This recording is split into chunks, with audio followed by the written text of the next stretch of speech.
Thank you very much for coming. Apologize for this late start. We had a working committee meeting and the officials, and we always try to keep to good timing, but it failed a little. Who is saying ha? Someone is saying ha.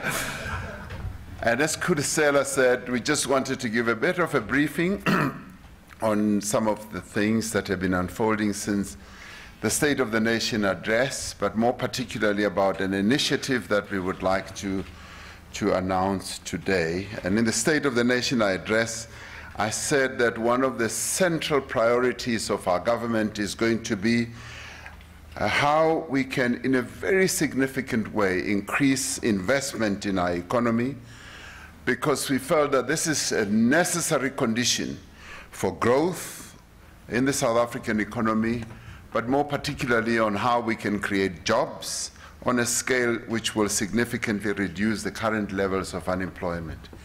I think it is common cause that the low levels of growth that we have been going through over many years can be ascribed to a number of reasons, and some of those have been the low growth, or the lack of investment, and the others would be ascribed to a question of confidence in our economy and new investment in productive sectors of the economy. For us is therefore vital to our efforts to reduce poverty and inequality. And investment in our economy has declined, as we all know, in recent years, and Treasury tells us that total fixed investment in the economy stood at 24% of GDP in 2008. It has declined to lower levels of up to 19% of GDP up to last year. Now, when we drafted the National Development Plan under my neighbor sitting here, Trevor Manuel, we said that we need to increase investment, fixed investment in our economy to up to 30% of GDP by 2030. Now, this needs to be a determined journey that we need to take, and this has been, the lack of investment has also been accompanied by low business confidence, poor growth in employment, and economic conditions in the country keep on changing. And we are now determined to work with all social partners to seize the opportunities that we see opening up. Right now, we're beginning to see some green shoots, and those are the green shoots that we want to take advantage of. And in line with our commitment in the State of the Nation address, we said that we want to make a major push this year to encourage significant new investment in the economy. And today we want to launch an initiative what some would say is a very ambitious initiative to drive new investment in our economy. And this drive will culminate, as I said in the State of the Nation address, with the holding of an investment conference, which we would like to hold around August or September. The investment conference in which we will want to involve domestic as well as international investors is not only intended to be a mere talk shop. We would like to have an investment conference of a different type, so that we don't spend a lot of time just talking about the investment climate. Would like this investment conference to be a forum where we present investment deals that would have been concluded, and to provide also a platform for would-be investors to seek, who are coming to our country to seek out investment opportunities. And we would also like the conference to produce results that can be quantified and be realized. We're therefore aiming through this investment conference to raise an amount of $100 billion of new investment in the next 5 years. Now, if you look at 5 years, that would amount to about $20 billion a year, up to the 5-year period, which would be the $100 billion. Now, this clearly will be a mixture, as far as our intentions go, of local investment as well as foreign direct investment. Now, given the current rates of investment, this is an ambitious, but we believe that it is realizable and that we will want to give a real push to go out there and raise this money. Because if we do, we will be able to inject a significant boost to our economy. Now, in preparation for the investment conference, I have decided to appoint 4 special envoys on investment who will spend the next few months engaging both domestic and foreign investors on the opportunities that exist in our country. Now, these are people with valuable experience in the world of business, in the world of investment and finance, and they are people also who have extensive networks across a number of major markets. I'm therefore pleased and grateful that the following South Africans have agreed to our invitation to be the President's special envoys on investment. Trevor Manuel, who is known to all of us as former Minister of Finance, is going to be my investment envoy. Mr. Mcebisi Jonas, former Deputy Minister. Mr. Jaco Marie, Chairman of Liberty and former CEO of Standard Bank.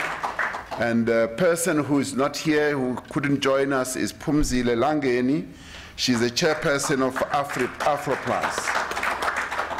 Now, what task am I giving them?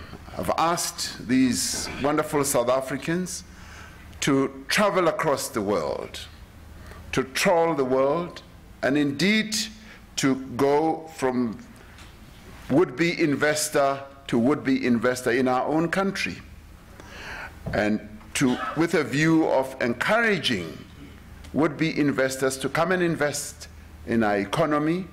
And I'd like them to travel the world and go through a number of countries on the African continent.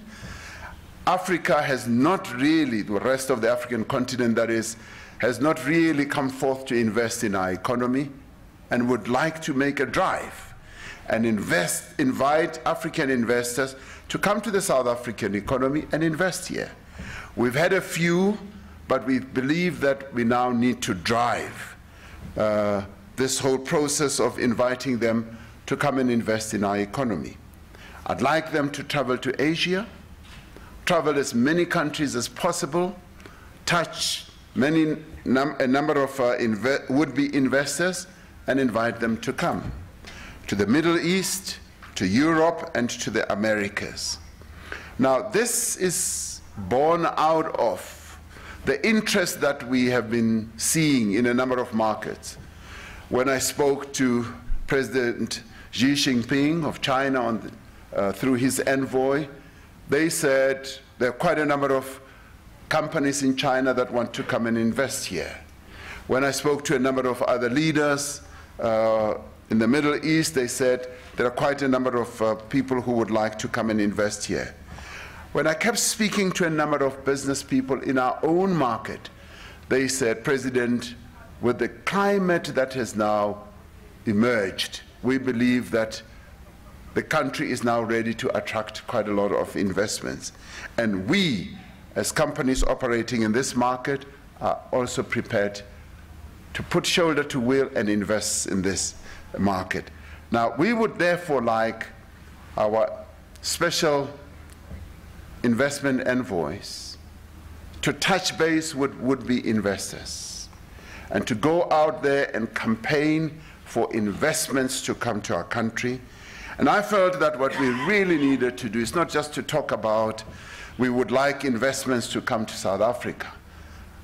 I felt that we actually need to go out there and attract investors and talk to them. When I was in business, I learned the concept of you build a book, an investment book, if you're going to list a company. So you go and campaign and talk to a number of would-be investors in your company, and you build the investment book. Now, this is what we're seeking to do with our country. Would like to build an investment book and go to as many would-be investors as possible and get them to sign up so that we, possibly by August, September, we have indicative offers, indicative interest of people who would like to come and invest in our country. Now, the envoys would be able to do that for us. Now, this is a broad push by government to advance economic integration also, the African continent, and that is why we're also focusing on Africa and invite a number of billionaires who are on the African continent and ask them to come and invest in our country. And this, obviously, following the signing of the Africa Free Trade Area Agreement, we believe that that begins to make Africa much more interesting, and we should be able to attract quite a number of investors on the African continent. I'm also pleased to announce the appointment of Ms. Trudy Makaya as my economic advisor, and Ms. Trudy Makaya is sitting right here in front of us. Now, she's going to work with the envoys, and as my economic advisor, she's going to be responsible for coordinating the work of these special envoys and working with them. And we will be, as a starter, we are going to be embarking, as we go for this ambitious goal, we're going to be embarking on a number of initiatives. One of those initiatives is the trip that I'm undertaking now to London. We're going to be having a road show with a number of investors and showcasing our country to them. And this is the kickstart of this process of getting would-be investors interested in us. Mr. Jaco Marie will accompany me on this trip. The other envoys will be accompanying me on other trips that we will undertake throughout a number of countries. Now, this idea of, if you like, precursors to our investment conference was presented to me by Mr. Klaus Schwab of the World Economic Forum, who called me soon after SONA and said, Mr. President, I want to congratulate you, but I've also noticed that in your State of the Nation address, you want to have an investment conference. And he said, I want to bring a number of business people to South Africa so that we kickstart this process moving towards your investment conference. And I grabbed the idea and I said, Mr. Schwab, I welcome that. So we're going to have a round table of a number of business people from a number of countries in the world. That's one of the precursors to the investment conference that we are going to have. Now, it's great and wonderful to have the support of a person or an institution like the World Economic Forum. Later, Mr. Trevor Manuel will be going to a structure of the World Economic Forum, and now as an investment envoy, he's now going to have a greater opportunity representing the president, representing the country, to go and punt for investments in our country, almost in a formal way, where he'll be speaking on behalf of South Africa and say, we're inviting you to come to South Africa, to come and look at our country, to come and invest. Now, in London, I will also, apart from the roadshow meeting that I spoke to you about, I'll also be participating in the Commonwealth Heads of Government meeting. As part of that, there is a business forum that often takes place, and we're going to use that platform as well to begin to carry on with this process of inviting investors, because we want to build this book of investment of almost $100 billion over the next 5 years. And where would we want this money to be invested? we want the money to be invested in various sectors of our economy. There are a number of sectors that give rise to a number of opportunities, and we therefore want to use the various opportunities we're going to have. I envisage that we will want to have another similar conference, possibly in Asia, maybe in Hong Kong or Beijing, where we'll showcase the country. We'll want to hold one possibly in Nairobi or in Accra, Western Africa. We'll probably want to hold another one in the Americas, in New York, and maybe in South America, in Brazil. So this is going to represent a major push on our side to try and attract investment to our country. So we will be touching base with several major global companies, briefing them also on recent developments in the country, and also our assessment of the economic challenges and risks and opportunities that exist in our country. And we will be communicating a clear and consistent message that South Africa is an investment destination with significant unrealized potential. Some of our fundamental strengths are well known. We have a thriving democracy, an independent judiciary, and strong institutions. We have an advanced and diverse economy, sophisticated and well-regulated financial sector, and extensive transport, telecommunications, and energy infrastructure. We also have a youthful population, an improving basic education system, and significantly expanded higher education enrollment. In other words, despite the challenges that we still have, we're working hard to build our skills base. We will brief investors on the measures we are undertaking to improve the general investment environment in our country. Further to the announcements we made at the State of the Nation address, we're making progress in stabilizing strategic state-owned enterprises, and all of us can see that nearly on a weekly basis, quite a lot of changes are beginning to take place in our state-owned enterprises. Ministers are buckling down and they're beginning to deal with the challenges that have been facing us in the past few years. We've improving the functioning of key institutions like SARS. A commission of inquiry will soon be appointed, which I spoke about. And we're finalizing a new mining charter through consultation with all stakeholders. Minister of Mineral Resources spent the weekend talking to communities, consulting on the mining charter.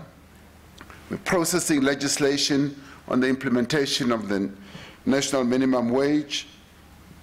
And we've launched the Youth Employment Service to increase the employability of first-time job seekers. So in addition, work is underway to realize and streamline investment regulations and reduce the costs of establishing and running businesses. These pre-conference engagements that we are going to have are also going to give us an opportunity to hear some of the concerns of our own domestic investors, would-be investors, and they'll also give us an opportunity to engage, as I will tomorrow, with investors and would-be investors in London, to listen to what their concerns are and to see what we can do to make the investment climate in our country much more conducive. And through the various initiatives that we're going to put on the table, I believe they will see that South Africa has become a very special and interesting investment space, because we are also going to be utilizing industrial incentives to attract investors to our country. The special economic zones and local procurement requirement system is also going to be spruced up and improved. And we aim to increase investment also in manufacturing and a number of other sectors. We are creating more opportunities for new market entrants through our competition policy, which Minister Patel is working on, the procurement measures that we want to take, and expanded support to small and medium enterprises. Now, after several difficult years, South Africa is emerging as an increasingly investment destination. We are encouraged by the growth in business confidence over the last few months, the strengthened rand and improved growth estimates. And we also welcome the recent assessment that was issued by Goldman Sachs that South Africa is at the top of the list of potential candidates to be the next big emerging market story of 2018. It notes that the growth cycle is picking up after an earlier downturn in investment growth. It says that improved confidence is likely to lead to a better outlook for growth and investment. Now, this is also confirmed by the South African Economic Update released this month by the World Bank.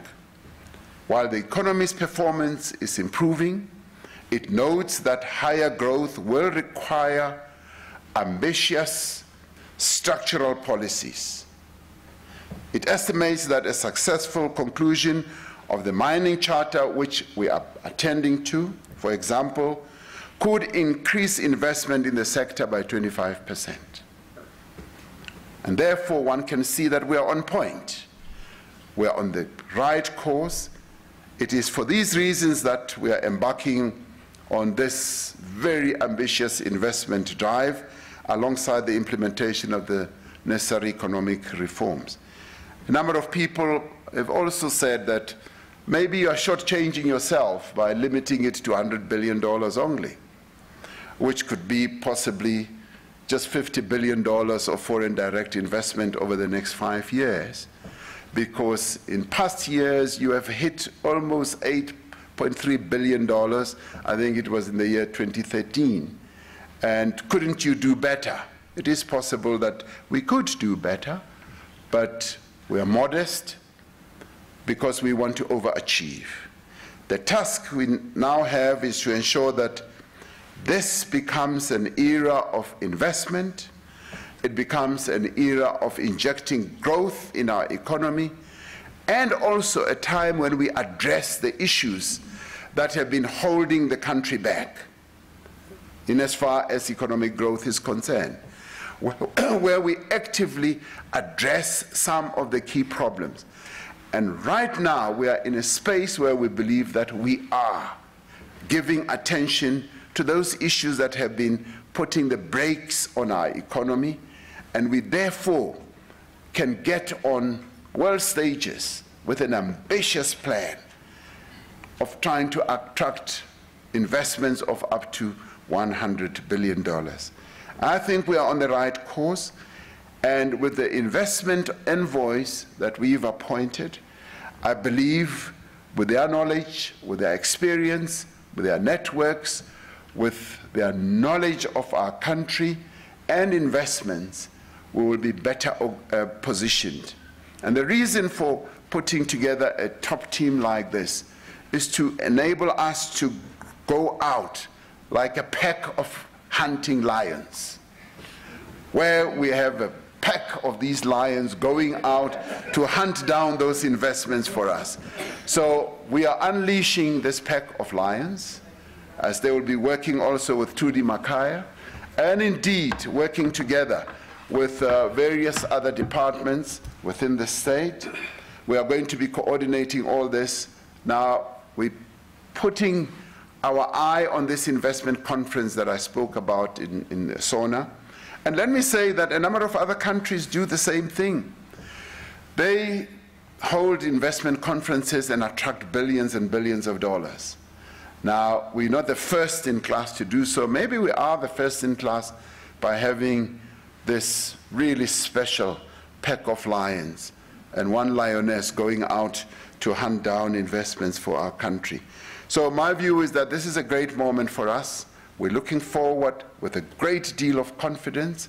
We're going out there to go and attract investments to come to our country, and showcasing the country and getting the world to be once again enthusiastic about South Africa, to be interested in South Africa. And as we go around, we're finding that a number of people are interested in us now. When Minister Patel and I were in Davos, I don't know who else was there, Maria Ramos was there, we found that we just couldn't have a spare moment to talk to the various people who wanted to come to our country. One other interesting business person that I met at Davos was Jack Ma, who runs Alibaba. And I asked Jack Ma, I said, Jack Ma, when are you coming to South Africa? He said, I'll come anytime. I said, come in August. Because when he comes here, I want to say to Jack Ma, my friend, I want you to start ordering some of the things that you sell on your major online platform of Alibaba from South Africa. And then we begin to build factories. We begin to make the products that our factories and our business people can sell on Alibaba. So, ladies and gentlemen, I'm quite excited about this initiative today, because a pack of investment lions are going to hunt down those investments that we so sorely need in our market. And I'd like you to wish them well as the lions go hunting. Thank you very much.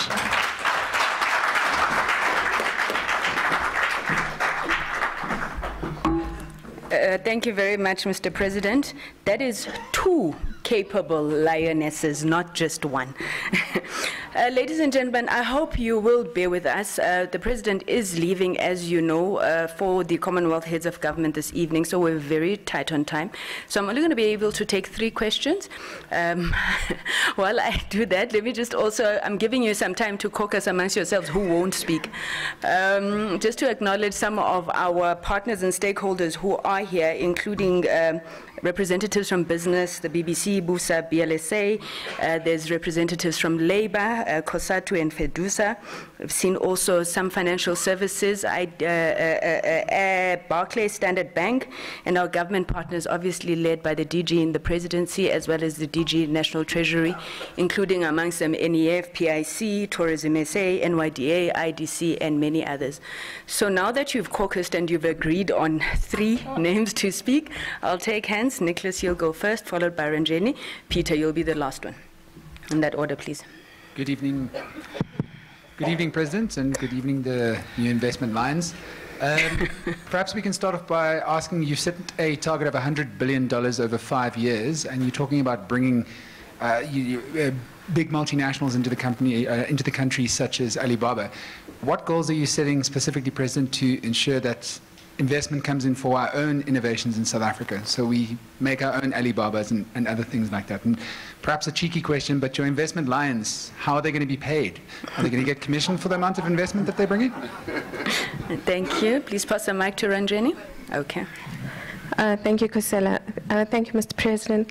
I like the analogy of the lions. I would have said this is the Real Madrid of finance.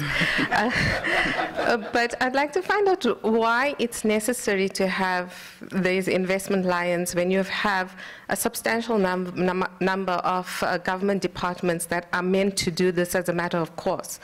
And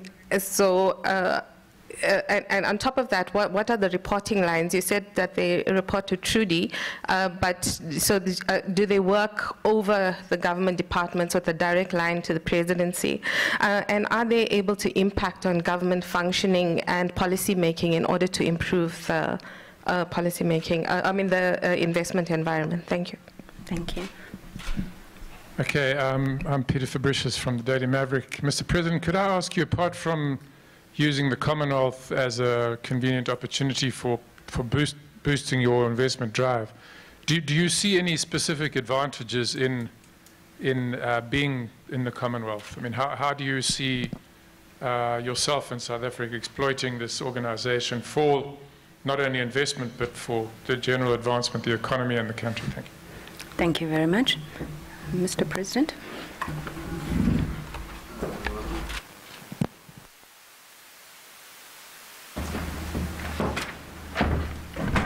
With regard to the first question, do we see this investment drive impacting, say, for instance, on innovation? And of course, yes. I mean, remember that some of the investment is going to be investment that we want to eke out of our local market. We want those companies that are sitting on balance sheets that have huge reserves to unlock those reserves to invest in our country, and or to support small, medium, and larger businesses that want to embark on, say, new products, new services that are driven by innovation. So I see this as being a process through which we actually become so much more diversified in our opportunity search, in as far as trying to find as many drivers of economic growth as we possibly can. So it's all open. All bets are on the table as far as this is concerned. Now, with regard to Ranjani's question, how does this impact on government departments? Now, this is an envoy. Envoys who are sent to specific places to go and talk to a number of would-be investors. And as it is now, as I spoke to the envoy from President Xi Jinping, we interact with the Chinese government at a number of levels, but there may well be a specific issue that we want an envoy to go and communicate directly from the president to China. President Xi Jinping sent an envoy directly to me as the president of South Africa. And that did not mean that he's undermining his Minister of Foreign Affairs, but it is a process through which you are able to communicate certain things and to get certain things done. So an envoy's job is to do a specific task that is limited in its extent and operation to that specific task. Any follow-through, obviously, will be done by government departments. Will they be working in isolation? No. Will they be working in cooperation with our government departments? Yes. In every way possible, we want them to be working together with our government departments, to be interacting with them, but they will have a little bit more time to be able to go around. A number of them are quite busy in a number of other situations where they are involved, but they have assured me that they are going to spare me quite a bit of time to be able to go and do this work. Give you a good example. Soon as the idea was mooted with Jaco Marie, and I said, I'm going to London to have this round table with Michael Bloomberg, who is calling quite a number of would-be investors. Jaco Marie said, Mr. President, I can come along. And he could come along. This very weekend, on Friday or Saturday, Trevor Manuel is going to be at the World Economic Forum. They're going to be discussing investments around the world, and South Africa is on the agenda. Now, the best thing to do is to send an envoy and say, you are already there. You are my envoy, and as you speak on behalf of South Africa. Immediately connect with the ministers who are responsible in the economic sector of our government. So the two are going to be, that is the envoys as well as government departments, are going to be working in unison. They're going to be cooperating. Who do they report to? Naturally, they will report to the president. They report to the president, and because we are encouraging more and more of an integrated way of working, so that we don't have a silo type of operating style in government. The ministers who are in the economic sector will know everything about what the envoys are going to be doing. And the impact of the work that they do obviously will be on increasing investments. And their job is not to manage departments.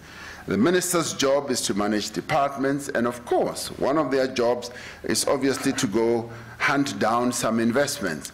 So now we are using a pincer movement. We're coming from all sides. The lions will be coming this side, and we've got the leopards on this side. The ministers are the leopards. So that's how we are going to attack investments. So must never think that the two are mutually exclusive. The two are mutually inclusive, because all this will work to good effect. The Commonwealth remains, post the colonial days, still remains a very important platform that can be utilized. And we are seeking to utilize it to advance our own economic interests. The Commonwealth obviously is a club of former colonies together with the UK. All of us get together, but the focus in recent years has been on promoting investment. So we want to enter that space with a clear target of what we want to achieve. And this is how we advance our national interests. It reminds me of, we don't just want to go there and get involved in talk shop. It reminds me of Archbishop Desmond Tutu, who was talking to a number of donors, and he says, we need money for this, we need money to take care of the poor, the orphans, and so forth. And then they asked him, Archbishop Tutu, how much do you need? And he looked around, he was not sure of what he wanted. Now, I don't want to go to the Commonwealth Business Forum and I'm asked, what do you need in the form of investments? I want to be able to say, I'm raising $100 billion. You have $1 billion to come and invest in South Africa? That's what I want. So we want to be focused. We want to be very, very clear of what we want. And we believe that it is possible to raise this amount of money given where we are at the moment. The country is on the move. The country is on the rise. The new era that we are in now, the new dawn, where we are focusing on quite a number of important priorities, is a platform that is important for us to be able to go out there and exploit the opportunities that we can get. And it is investment that we need as we correct quite a number of other things that need correction in the country. Thank you. Thank you very much, Mr. President. I know that Nicholas is saying there's some questions that we have not answered, but we have run out of time. I promise that when we come back, we are more than open to set up interviews on discussions on the merits of these issues. I do need to talk about who's going to pay them, how are they going to be paid. Now, yeah, no, that's important. Obviously, as envoys, they will be traveling to many places. Government will cover their travel costs. It will cover their sandwich costs wherever they are, because they'll be eating on the road all the time. You won't give us McDonald's? The issue of remuneration for envoys is a matter that is, always covered and discussed. And obviously, we're not going to be expecting them to say, we've raised $100 billion, so therefore give us a percentage of that. It doesn't work like that. So all normal costs will be covered, as well as where it is necessary to remunerate time, that will be done. Trudy Makaya, as the economic advisor, special economic advisor to the president, will obviously be employed as a government person for the duration of the contract that we are going to have with her. Thank you very much. Thank you very much, ladies and gentlemen, and thank you so much for coming. We trust that all of you will be playing your role in assisting us move this $100 billion over 5 years. So thank you very much and enjoy the rest of your evening. Thank you.